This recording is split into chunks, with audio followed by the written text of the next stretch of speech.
Okay, so Katie Sweeney, I just got to tell you, when I saw you were on the calendar to be interviewed, I'm like, okay, this is going to be so awesome. Now I'm in Florida, thus the background. I gotta, Mhm. on vacay, Yep. but you got to work when you got to work, and You gotta do what you gotta do. right. So I'm outside. So if you hear birds, I hear a bird right now. Yep. You're setting the vibe for the whole. I'm imagining I'm in the Midwest right now traveling and it's 35 degrees outside. So I'm like getting the Florida vibes from you. Right, right. So yeah, let's have some fun and relax together. And anybody listening in, get your atmosphere right. But Exactly. congratulations. I Thank just want to you. put that out there before we start. Thank you. Female, rocking it, running one of the largest organizations in the mortgage space. I mean, okay, we Yeah. have so much to talk about. So much. Okay, Yeah. let's just start with what have you learned over the last 2 years? Oh my goodness. What have I not learned? Honestly, I think I've been in mortgage for close to 6 years now, which I realize doesn't sound like a ton of time for a lot of the industry veterans, but I've started to kind of hit my groove and my stride with the industry overall. But I got to tell you, jumping into a role like this, there really is not a whole lot to help prepare you for moving from a leadership role and a management role to the leader, right? Like there's a difference between being on a team and being surrounded by leaders and having a leader that you go to that can help support you in both directions. But taking that step from being a manager or a leader of a team to being the leader of an organization overall and all of the responsibility that falls into that, there's just, I feel like sometimes I don't have any children, but it's kind of like when you become a mom where you're like, there's all these things that nobody ever told me about. How did I not know that this is the stuff that you need to be prepared for? And I felt very similar stepping into this role because it's been almost 2 years since I took over AIME. I think there's a lot of, I think the perception out there is that I haven't been in this position very long, but July of this year will be 2 years since I stepped in.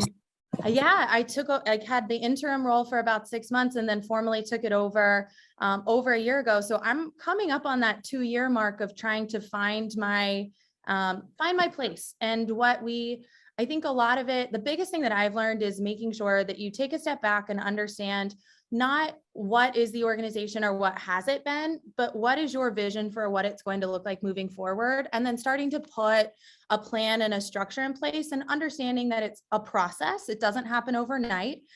There are a lot of people who want to see change really quickly, but I am a big believer that it's the most effective when it's grown from the ground up. Right. So when you have the buy-in of everybody that you're helping support and they're helping communicate that change and create the change, it sticks a lot better than if you just make a decision in a vacuum and tell everybody, this is what we're going to do and this is how it's going to go.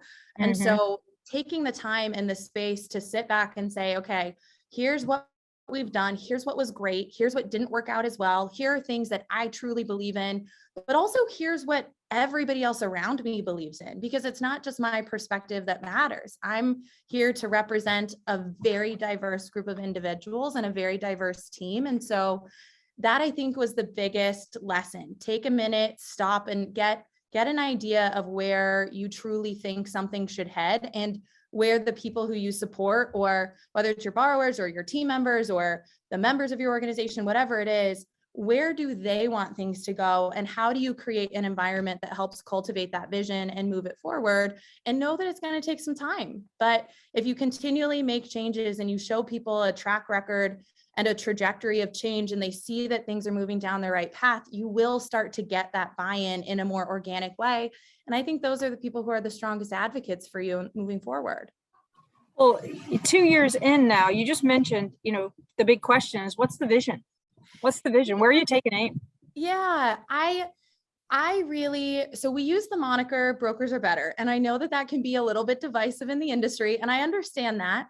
I think when the slogan came out, it was a slogan, right? It was something that people said, and it helped unite an audience of people that didn't have a singular brand to operate under. So when you think about one of the most important things in our industry, brand recognition is a big part of that.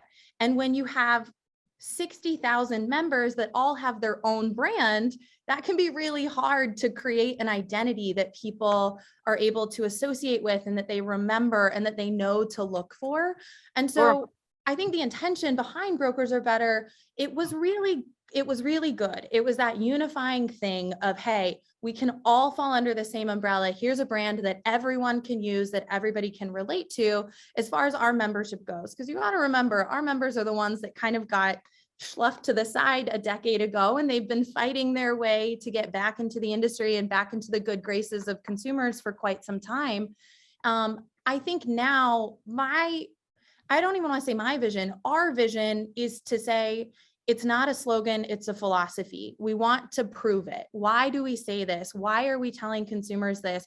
How are we justifying? And a lot of that is saying, okay, sometimes a broker is truly the best option, but they can also be the one to tell you that they're not. And as long as you are always doing the best thing for the consumer, you will be the best option for a consumer to start the conversation with. Maybe they don't end it with you, but if you can truly be that advisor and you can ensure that every decision that you make is putting the consumer first and that you have a borrower-centric philosophy internally at your brokerage, then we feel confident that we can continue to say brokers are better and mean it and put some weight behind it, right? So we're in that phase right now of how do we prove it so that we can keep saying it so that it's not just a slogan, but it becomes something that has some teeth and some grit that can help really help educate people, because that's the whole goal. It's education on first and foremost across the board. And so a lot of our education is the why. Why do we think that that's true? And how do we continue to prove it every day? So you took over midst of the pandemic. Yep. Yes. You're interim, then you're permanent. So have you made any changes that are systemic right now that you think you'll maintain over the years? A lot. Yeah, we have made a lot of changes.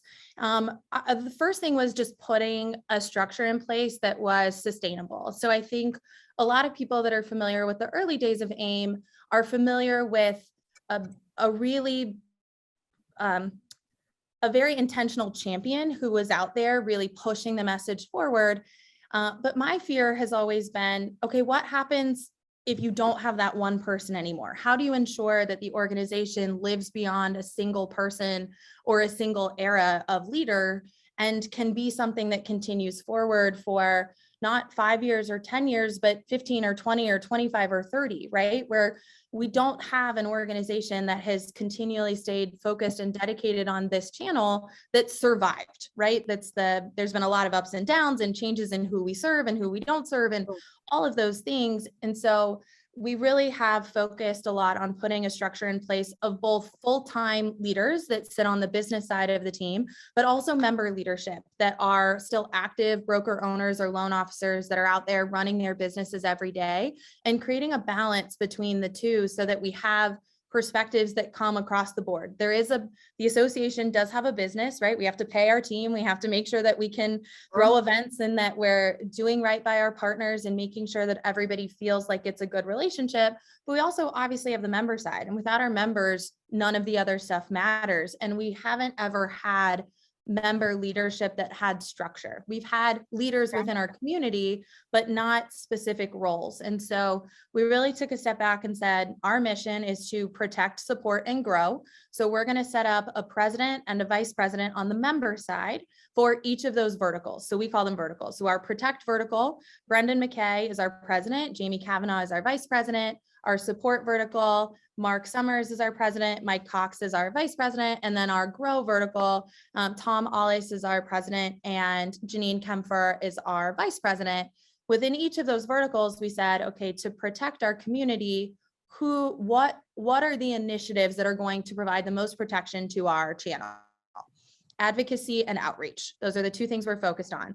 For the support vertical, it's membership and education, and for growth, it's channel development and impact. And so really giving a clear focus to every one of our member leaders that has joined the team, but also then helping balance out the business initiatives and making sure that all of the leaders, we actually have a leadership summit next week where we're bringing all 12 people together to say, okay, these are the business KPIs for the year, but these are the membership KPIs for the year. And what are we doing to work together as a collective unit to be as efficient as possible? Because we do have a small team, right? We only have about 18 full-time team members at AIME, and we support over 60,000 members. And we have 55, 60 different partners, vendor and lender partners. So for that many people and that many relationships, we have a very, very small, very lean team, but we're able to run efficiently because we have this balance of leadership. And we're able to then sit there and prioritize and say, does this contribute to these initiatives that we know are our number one priority for the year? If yes, keep going. If no, it's time to pivot and find something that does. Okay, well, that's a significant change. We changed a lot. I mean, to put structure in such a large organization, obviously past due, and you're right, instead of being personality driven or champion driven, it's got the structure to survive. So, my goodness, tell me this. What are you seeing? What's the forecast for the next year to 2 years? Because the industry at large is going through some shift. We're already seeing some layoffs. What are you forecasting? Yeah, so going into 2020, pre kind of COVID era, and where rates got incredibly volatile, and then obviously, I mean, historically low, we really started to see the broker channel kind of take off. We were in that era of transitioning from other channels coming over to the broker model. And it all sort of halted when rates hit the floor because it became a refi market really quickly. And the broker channel, while very competitive in a refi environment as well, their bread and butter and their focus are those local relationships. And a purchase market is the space for brokers to scale and to grow, and for market share for the channel to continue to get larger. And so we saw the last couple of years a little bit of a stall out where we maintained market share and maybe grew by a percentage or two each year, but we didn't see that rapid scale growth that a lot of people had projected going into 2020. I think we're coming into that market now. I think there are a lot of larger lenders and independent lenders that are out there that are trying to stay competitive in the immediate future, but we're going to continue to see a lot of layoffs. You know this better than I do. It's a cyclical industry. It comes around every 5 to 8 years, depending on what market we're in, and what other global factors are helping impact that. And so we really are trying to prepare our members to scale and to scale quickly. We've been saying for the last couple of years, keep hiring, don't stop. Like, now is the time to bring people on so that you're ready to scale and to grow quickly when rates do shift. And so I think we're in a pretty solid position to continue to grow. And our expectation is that we're going to see some rapid growth for our channel over the next 2 to 3 years. We've been saying 25% market share by 2025. I really think we're looking at 30+% by 2025. If you estimate that we're sitting somewhere between 20 and 22% right now. And we're already starting to see it happen. We have people reaching out to us. I mean, hundreds of people every week reaching out to AIME saying, I just got laid off from my lender. I'm a processor. I'm an LOA. I'm a loan officer. I've only been in the business 2 years. What do I do? And so we're connecting all of those folks with brokers that are engaged with us, that have shown us that they run businesses ethically, that they're committed to doing things the right way, and connecting them to create job opportunities so that we can help usher as many of those folks as possible over into our channel, to make sure that we're supporting growth for our members, but also to make sure that all of these folks that have worked really hard the last few years are landing in places that could be long-term homes for them. Katie, you're in a significant position in this industry, and I love asking leaders in general, what got you where you are today? Like, what prepared you for this new role? Grit, a lot of grit and a lot of grace. Those are the two. Anytime anybody asks what my leadership style is, that's the best way that I can encompass it. I've always been a very competitive person. I've always been one that wants to work really hard. I'm driven by solving problems that oftentimes people don't even realize are problems yet. I love the challenge of being able to maneuver and navigate things that other folks haven't been able to figure out yet or haven't identified yet as things that need to be worked on. I started in sports broadcasting. That's why my background from college was business and sports broadcasting, wound up in the healthcare world. The similarities between healthcare and mortgage are immense. There are so many things between those two industries that cross over. They're highly regulated. They're highly emotional decisions from consumers or from patients.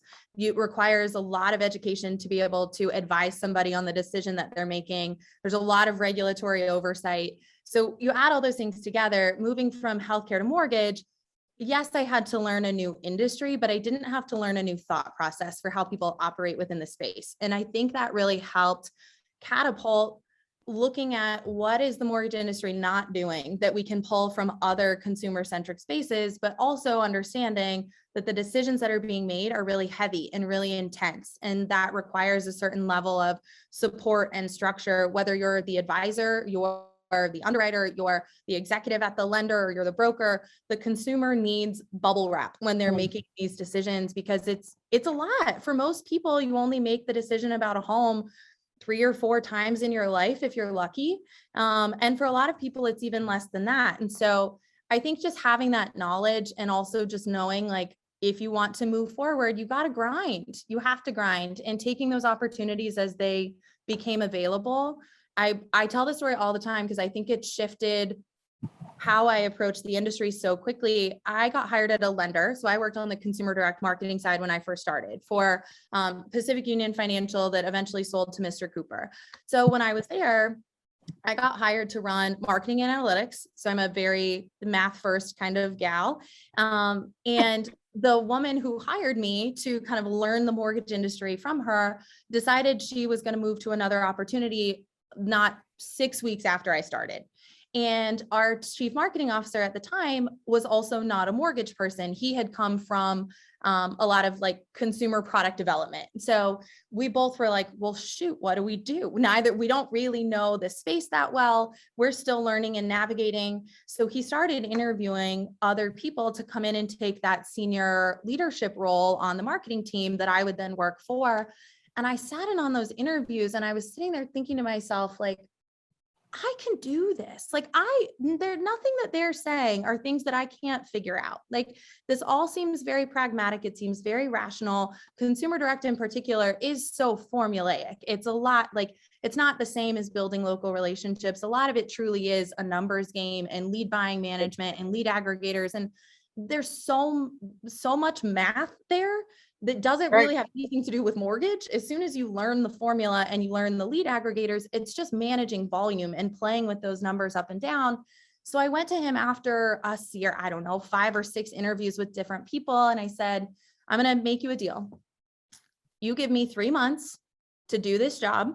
I will do everything that's required of the senior role and my current role. I don't need a raise. I don't need you to change my title, nothing.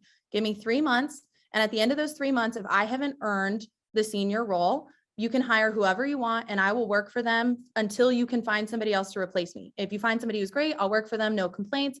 If I don't care for the person, I will stay until you can find someone to replace me. I'm not going to leave you hanging out, but you have to give me 3 months to try to earn it. Give me 90 days to learn this and to show you that I can take this over. And he said, okay, let's see what you got. And I dug in and I worked long hours, and I asked a lot of questions, and I found people who were experts in what they do, who had been in the space for a long time. I met some fantastic people who wound up being mentors over my entire career that I still talk to regularly. And at the end of the 90 days, he said, all right, you've got the job. And that mentality that, okay, there's a problem and I don't necessarily know how to fix it, but I know that I can figure it out, and jumping in and being gritty and just doing it. I think that hands-on learning and that willingness to put myself out there and to have the confidence to know that I can figure out how to solve it. It might not be perfect, but I can figure it out, and I'm going to learn from it, and I'll make it better the next time, has changed where I've been able to get and the pace at which I've been able to do it. April, a month from now, will be my 10 years since I graduated from college. So I've been trying to do this, the working world, for 10 years. I just turned 32 a couple weeks ago. Oh my God. 10 years. 10 years. Yeah. You are. Yep. Okay. So where did you grow up? I grew up in Texas. I have a younger brother, but he's about 8.5 years younger than me. So I kind of say I grew up as an only child, but also as like almost a half mom by the time I got to high school, because I was driving Kyle around and going to all of his games. And Kyle and I are both, I'm very close with my whole family. but my parents are totally self-made. I mean, I grew up in a great area in Texas. I'm not going to claim to say that I had a tough childhood. My parents were absolutely incredible. I loved where I grew up. It was an awesome place and I had the best time, but I also watched them work really, really hard. And they're both from small towns in Iowa. They busted their butts to get everything that they had. They worked really hard their whole careers to be able to build this life. And I was not one of those ones that took that for granted and said, oh, well, they have it, so obviously I'm going to get it. I took that and said, okay, I want to go out and do the same thing. I want to show them that I can also do that and that they can be proud of me and that I can help, if they want to relax later in life, that I can be here to help support that. I played sports my whole life, every sport you can imagine. I've played it. I think that just competitive nature from very, very young at being the oldest and also kind of an only child and wrap that all together. And being very, very lucky with the family that I have and the support that they provide. It was kind of the perfect storm. And that story that I tell about Pacific Union is not the only story that I could tell about something where there was an immediate problem directly in front of me that maybe wasn't my wheelhouse, but being willing to jump in and just know you can if you are willing to do the work, you can figure it out. And admit when you're wrong and know that you don't know everything and that you need to ask questions and that you can learn from other people. It's not about being stubborn and saying, I already know how to do this, let me do it. It's I have no idea what I'm doing, but I'm going to figure it out, and following an outline and starting to put structure together that you can eventually build up over time. My goodness, Katie, I did not realize how young you were.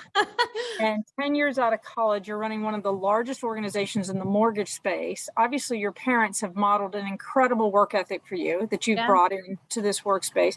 So when I think about the kind of, I'm sitting there smiling going, okay, so she's an athlete, she handles problems. So my big thing with my children, and I have teenagers right now too. I should have grandchildren that are teenagers, but I started late. But I've always said to them, we're all going to have problems in life. There's not a human being in America, in the world, that doesn't have a problem. It's how you respond and react to that problem, which will define you. So when you hear, if you ever ask my kids, if you say, if you have a problem, they're going to say, solve the problem, solve it. What are you doing? So your mom, apparently your parents modeled that quite well. Absolutely. So can you let's end with this quick, let you finish with a story, because you said there's multiple times where you had that. Yeah.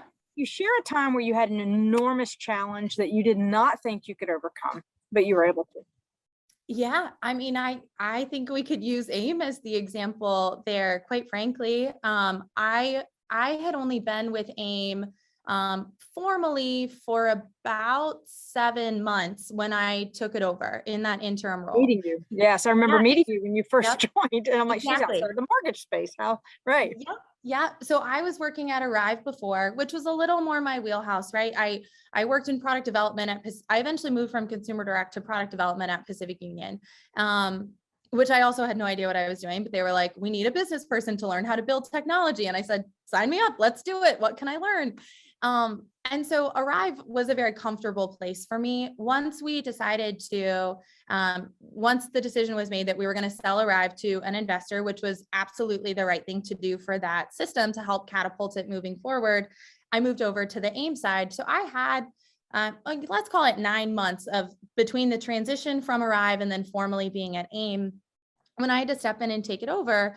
And, we don't need to get into the details. Everybody kind of knows that story. And if you don't, you can look it up and figure it out. But it was a very tumultuous time. And because I had sat behind the scenes for so long, there was, understandably so, a lot of concern around what was going to happen to AIME when the champion and the martyr and the 1% personality that had been out there pushing things forward was no longer involved.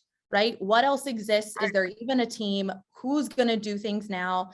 And there were just a lot of folks that didn't know me. I was comfortable sitting, I don't say behind the scenes in a bad way, but I was comfortable not being the face, right? I like working hard and leading teams, but I don't need to be the one that's out there. Honestly, I don't get excited about being the person on the stage. That's not something that helps motivate me in the morning. I'm willing to do it, but it's not where I kind of find my energy and my excitement. So I was sitting there saying, holy moly, all right, what are we supposed to, I have all of these partners that don't really know me that well, and I need to ensure a level of confidence in them.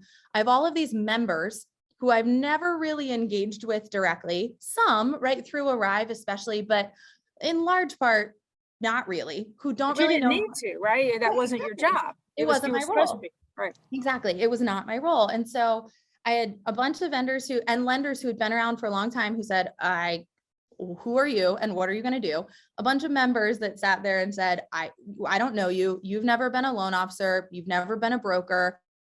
What are you supposed to do? You don't know how to originate a loan. I said, fair. That's true. I don't. And then I had a bunch of team members that were all hired under a style of leadership that was very different from my own. And I remember sitting back in that moment and saying, okay, is my goal to get through and to find somebody else, or is my goal to start figuring out how to repair and then hopefully reestablish our position and then grow moving forward? And after a couple of months of trying to wade through that, I said, I can do this. I really can. I think I can bring a level of stability and a level of structure. And that's building organizations and figuring out how to scale. I've always worked in a startup environment. Every company I've ever been at, healthcare, mortgage, whatever, very startup mentality, the small looking to scale or mid-size looking to scale. And so I know that that's something that I have in my back pocket, even if it wasn't necessarily in the structure that AIME needed or that existed here. And I had a lot of conversations. The one in particular that always stands out, and there were some fantastic people who reached out during that time. But Christy Furco, who I've always had a good relationship with, I've known since I worked at Pacific Union when she was at Flagstar. And she reached out, and I remember talking to her in this kind of a conversation and just saying, I don't know what the heck I'm doing. I don't know where to start. I don't know, like, I know that I need to do something. And I'm at this point, I'm just trying to keep it together and make sure that we don't start bleeding left and right. Like, can I plug the holes and make sure that we're only taking on enough water we're not drowning yet, right? We're taking on water, Right. but we're not drowning. And she said, you're in the chair, you're sitting in the chair, act like it, like you're in the chair, you need to own it. And that, just taking that, it was kind of the smack across the face of like, you know what, you're right, I am in this chair. And anyone who's not willing to respect that and have a conversation and give me an opportunity or a chance is not somebody that I need to be focused on today. I can focus on them in 6 months or in 12 months once they can see the history of action and what we're able to do. But I know that we can do it. And for those folks that are willing to give me that opportunity to earn their trust and earn their respect, I need to walk into those conversations knowing that I deserve it and that I can put something in place and that we can get this back on track and that we can get to a point where we're not just stable, but that we're continuing to expand and then eventually excel, right? And that was a big turning point to say, if you're going to get that opportunity, you need to own it and you need to act like you belong there and not be afraid to own the space that you're in. And I think a lot of women sometimes get hesitant to do that because it's oh my gosh, I'm going to be too aggressive. And then somebody's going to say that I'm being bossy or I'm being bitchy or I'm being whatever. Like you have those stereotypes that you battle in your brain already, but there are a lot of times where people, they need you to lead and they need you to be the leader and the boss and the person that's making decisions and the one that's helping create structure and stabilization. And I think that going through that was a massive, like, external reputation management and PR and crisis management and media management and all of these things that I had no experience in, but was able to sit back and say, you're smart, you're capable, your gut has gotten you this far. Trust your gut and make sure that you're surrounding yourselves with people who are skilled in the areas that you're not. And it's going to be okay. If you don't know the answer, somebody around you will. And I think as long as you always have that mentality of, I'm not the smartest, I need a team that's better than I am at the things that they're supposed to be doing and leading, you'll always be able to figure it out. And you don't need to be afraid to own the space and lead the group that's going to do it. You know, it's interesting in listening to you. The one thing I hope everybody takes away, this is for any leader in America, female, male is irrelevant, is that you believed in yourself. and you believe that you could figure it out. And it begins with that. And no matter where you are, what field you're in, what job you're in, if you don't believe you can get it done, you won't get it done. And when Krista smacked you over the and said, you take over, and you're like, you're right, I can do this. That I can means you'll find the solution. And so, and for every problem, there is a solution. You just have to look for them, admit when you don't know it. So what great advice for anyone listening in. You're creating quite a name for yourself in our industry. And I'm going to say our industry is now yours, right? But to think that you jumped into a chair, and I just want to give you some accolades for anybody listening in. They're probably already thinking the same thing. You jumped into a chair from outside the industry technically, right? Because you had not originated from within, right? Like, how could you ever relate or really bring applicable solutions to an entire army, 60,000 people? Yeah. And for you to step there and be successful and be accepted is a huge feat for you. I just want to congratulate you as a leader that is really growing a career within this beautiful industry that I've grown up in. And I'm blessed to serve. And I appreciate the partnership that you have, and that we've been able to bring solutions to your brokers. I mean, that's just a true privilege. And so congratulations. Thank you. Thank you. I would tell anybody exactly what you just said. Be confident enough to know that you can do it, but humble enough to know that you probably need some help to get it done. And I think if you can keep that in mind, there's really the world is yours. You can build whatever you want to build. Now, are there any, okay, so I said that was the last question. I got to have a quick question. Do you read any, are there certain books that you actually love that are? Okay, so this is not going to be the answer that I'm sure you hear from most people. I am not a huge reader. I really am not. My reading is watching other people within industries or businesses or organization. And it's not what they wrote and put in a book. It's watching their actions and what they're doing day to day. I think you can learn so much more from watching how people operate when they're not expecting somebody to capture it and to put it into something that's curated. And so I really don't, I mean, there's some great books that are out there, great speakers that are out there. The books that I tend to pull towards are really more nonfiction than motivational. That's just kind of a nice break for your brain. I'm a big Mitch Albom fan. So Tuesdays with Morrie was my favorite book growing up. I reread it every year or so, just because I think it's nice.